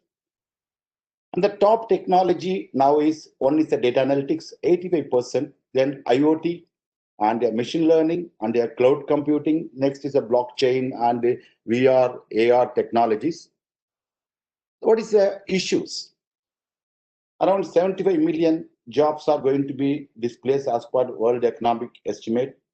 The younger graduate with traditional skills can't fit with new family of job. That means we require a reskilling. And the younger graduates are most likely to be unemployed than the older counterparts. IR is not just going to take away your job. It replaces them with a job of newer breed. So new one requires upskilling and reskilling. So we need a smart solution. As per NASSCOM report, 39% of the employers face trouble in filling position for the key roles. So as per the evolving market, around 133 million new jobs are created and 75 million will be displaced. That means it is decreasing the need of human in traditional jobs and creating a new job in the higher rate. So what is the top industrial challenges? We are told, yes, IR is going to create revolution. What is the problem? So industries are getting complaint that they are not having a trained resource. That means the industry became a training center. So initially the industry has to provide a training for the employees. So they take 1 to 2 years for training the people. So they lose around 20.5% of the total revenue in training the people. If they got here trained people, it can increase the productivity from the day one. So as the fresher joins in the very high level, low level of blue collar cadre, the recovery of the institute made is very, very slow. So after 2 to 3 years, if the fresher gets a better opportunity, again, the industry faces very high attrition rate, again, it has to start. So it is becoming that's why the MSME became a training center for freshers, established and more established larger industries acquire this resource by paying marginally higher salary, making it difficult for MSME to grow faster and bigger. So what we required for this? Because being the Ministry of Skill Development, being the base, creating the workforce around 3 to 4 million people per year. So we want to restructure the current academic framework of ITIs, more industrial in new technology, continuous upskilling of existing ITI trainers. This is one of the major area. Even though I got a Mercedes-Benz, if I don't know how to drive it properly, what is the use of the Mercedes-Benz or safety of the Mercedes-Benz? So the trainers is the key role player, and they should be trained properly and establish online communication to enable knowledge sharing and work on real life. Support system for ITI through adoption and mentorship by local industries. So the key skill trends in the engineering occupation, as per the fourth, new and specific technological skills, computer literacy and IT skills, multi-skilling and greater flexibility, and the ability to continue learning and reskilling. This is a 60% only. Remaining 40 to 45% is employability skills. That's the communication skills, team working, working with others, problem solving, diagnostics, creative thinking, taking responsibilities, customer awareness. These are all the other part of the life. So core skill is 60% or 50%, means your employability skills also plays another 50% of the role. So what we doing in the DGT? So as the digitization is accelerating the transformation in every industry, we need to ensure our students in industrial training institutes are digitally fluent and well equipped to enter in the workforce. So to keep the pace with the technology, approximately 26 lakhs of trainees in the IT system, we made the employability skill as a mandatory for the part of the curriculum. If for a 1 year course, 160 hours is the employability skills, and for 2 years, we made a 240 hours of the employability skills as part of the curriculum. So another major issue is among the IR technology, cloud computing is one of the frontier and front runners. So around 1 million cloud computing job roles are reported by 2022 as per the reports of ET Bureau. So DGT is proactive on this, and we started an industrial collaboration course called Advanced Diploma on IT Networking in Cloud Computing with IBM collaboration in 2018 itself. Initially, it was 18 students as a pilot basis. Now it has grown to 550 students in 2020. So the major advantage or the highlights of this program, the first batch who got 18, all the 18 students has been got a placement and supported by IBM. The highlights of the program, the support of IBM under CSR. Each students are getting now 3,000 rupees as a stipend for first 18 months and 15,000 during the internship. And also placement support is provided by IBM and also faculty support. This is more important because it is a future skills. So our trainers to be equipped properly. So we need the industrial experts to deliver the actual content. So IBM is supporting the faculty also. Now we are having the 18 institutes with the 550. It will grow further every year. We are trying to scale up further. Again, to supplement the other IoT, other industrial standard 4.0, we also introduced around 11 new age courses in the year 2019 last year. One is additive manufacturing technician 3D printing, electrical and power distribution, geoinformatic assistant, IoT technician smart agriculture, IoT technician smart city, IoT technician healthcare, and remote piloted aircraft like a drone technology. smartphone, soil testing, solar technician, mechatronics, and already we started this year around 56 new ITIs also we are given affiliation, and we are encouraging the state government to start more and more each district we want to start one new age course by 2021, so that we want to scale up based on the pilot. To enable all these things, we need industrial partners. So we are collaborating with the various industries like IBM, Cisco, Microsoft, SAP, and Costa Lines, and IT, ITS, SSC, NASCOM, and offering the training of trainers and also the students how to enable these future skills for the students. So some of the current industrial partners with IBM, we are offering a 2 years advanced diploma on IT, network, and cloud computing. And we also the first in the country to provide a training on artificial intelligence. And we are so far we trained around 8,000 IT instructors from 900 institutes, and we are covering around 20 states to provide a just basic of what is artificial intelligence, how to use 3 days face-to-face training followed by online training. Now the COVID situation has really enforced the digital transformation. So we are going to continue the same program through online. And there is a skill build platform, especially with the DGT and IBM, is provide a digital platform for future skills. And also along with the Cisco, where Cisco is establishing the Cisco Network Academy, and also Cisco is offering the CCNA certificate and other things with the collaboration with the DGT, and also future Cisco's like cyber security and CCNA courses are offered by Cisco. And Costa Lanes makes a employability skills. As I told you, an industrial professional has to train the people. So we are providing it, and also we are making a blended content for the employability skills with the support of Costa Lanes and Accenture and also Cisco. SAP also supporting on data science or data analytics, and also we are planning for introducing a new advanced computational skills. Those are complete IT.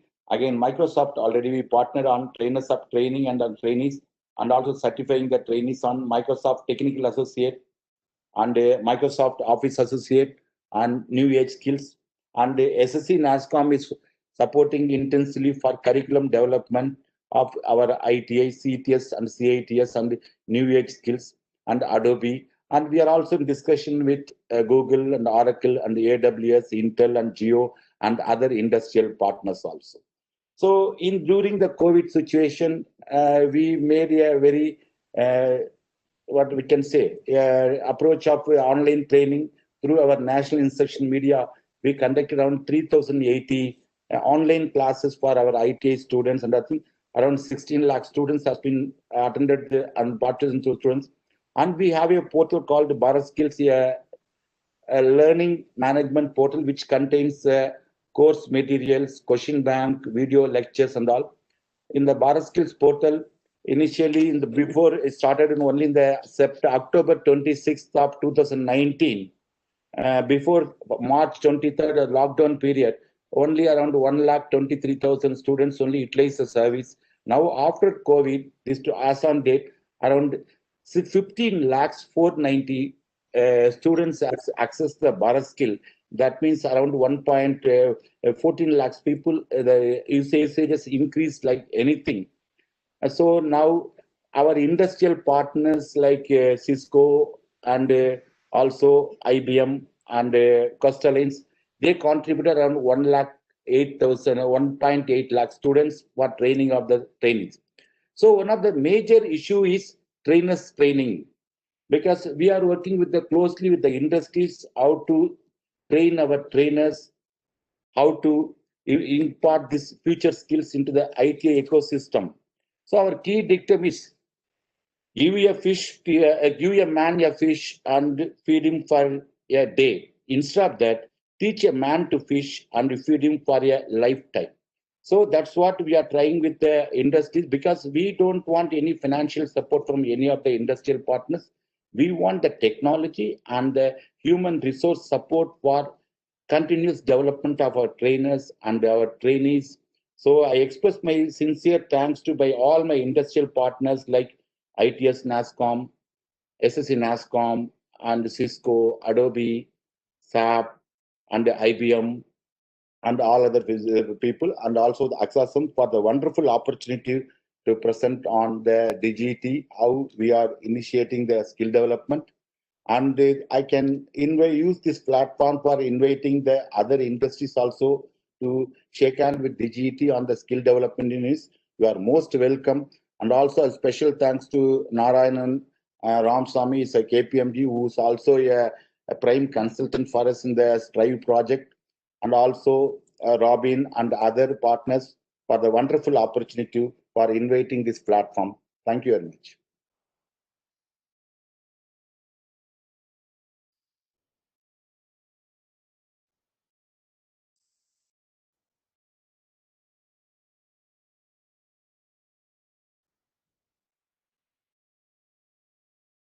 Narayan, you are on mute. Oh, I'm sorry, my bad. Sorry, thank you, Dr. JP. That was a very interesting, exhaustive, and informative account of many things that DGT is doing. Of course, I was aware of some. To me, also, there was a lot of learning, and I'm really amazed by the breadth of activities, and also how you bring the best out of your industry partners, and also take the best to the common public, particularly training the trainers. And also all the very best for the initiative of having one, forward-looking digital skills institute in every district, and all the very best for your initiatives. Thank you so much for sharing your thoughts and your time. I know we have overshot our time by a mile, by multiple miles. So I hand it over back to you, Maninder, for your concluding remarks. Well, thank you so very much, sir. I must say one thing, that today's session has been very, very informative and very intellectual. I'm sure it has been a very, very learning session for all of us, all the audience, and as well as panelists. I would like to sum it up by giving my word of thanks. See, the Industrial Revolution 4.0 is throwing variables into this equation by disrupting the job markets globally. As businesses are adopting newer and emerging technologies such as artificial intelligence, cloud computing, Internet of Things, etc. Even in the present scenario, the argument still stays that there might just not be enough supply of jobs to meet the immense inflow of candidates, as there is the evidence against it, such as 40% of the employers face trouble in filling positions for skilled roles. This shows the immense gap in the skills needed to fill the available jobs and the lack of it in the incoming workforce. With the immense workforce at its disposal, the skill gap is what needs to be bridged to take advantage of the situation in which our country, India, currently finds itself. Technological advancements have created an impactful spur in changing the global job market. The World Economic Forum estimated that by 2022, almost half the companies across the globe will be adopting automation in some form or the other to reduce workforce on the same tasks. As the machines take over the more routine and pattern-based jobs, there is a higher demand for more human skills and skills related to Industry 4.0 technologies. We at ASSOCHAM have been actively participating and promoting skill development initiatives and programs in various parts of India, and supporting the Honorable Prime Minister's ambitious project of Skill India campaign, which aims to train over 40 crore people in the country in different skills by 2022. And I'm sure you will be very happy to know that as an Apex Chamber, we are also setting up models on skill development training programs by ourselves getting into training projects like Samarth, DDU GKY, TITP, and many other programs, along with Ministry of Labor and Employment and Ministry of Rural Development as well. We plan to create a conducive ecosystem for skill development where all can promote the advocacy, research, studies, PPP models, assessments, and industry-driven skilling modules together in a very healthy and non-compete manner like what we saw today. I must thank each one of the panelists who have spared such an important time today and who have apprised all the audiences with such useful information. I would like to So special thanks to Mr. Narayanan, to you from KPMG. You have moderated the session really well. Rather, I would say you've taken up this job very, very well. And with that green and fresh background behind you, we were always in that fresh atmosphere. Thank you so very much, Mr. Narayanan. And I would like to thank the Electronic Sector Skill Council of India, Dr. Devraj, who represented that today. I would like to thank Dr. Sandhya from NASSCOM, Mr. Murugam from Cisco, Mr. Manoj from IBM, Mr. Venkatesh from NSDC, the Andhra Pradesh Skill Development Corporation. Mr. Nayak, you're doing an outstanding job, especially the skill centers. We all have a lot of expectations in seeing that these skill centers are certainly much far and better than what we have seen as ITIs and polytechnics in the past. We also would like to thank you a lot, Dr. JP, sir, for apprising us of all the hard work and focused efforts you have put in to make all this ecosystem a success. We thank Dr. Bala from ASSOCHAM, from Chandigarh University, to have given us, the importance of the collaboration which is required at the automated panel and the brick and mortar model. Because right now we are in a system where, of course, the IT platforms and everything is more into practice, but we need to understand that India as a country does not have a lot of infrastructure at many places, and we need to really unite the brick and mortar and online models to make sure that we can get the best out of it. So with this, I think... How are you?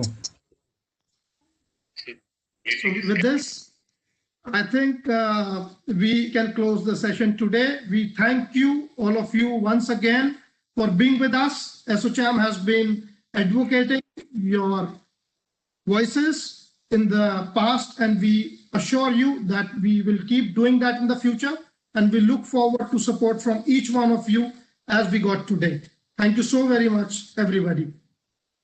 Thank you. Thank you. Thanks, so Maninder. much. Thanks, ASSOCHAM, for this great event. Thank you, Mr. Narayanan. Thank you, Mr. Singh. Thank you all. Thank you so much. And please stay healthy. Thank you so much. And let's be in touch. Thank you, sir. Have a nice day. Thank you so much.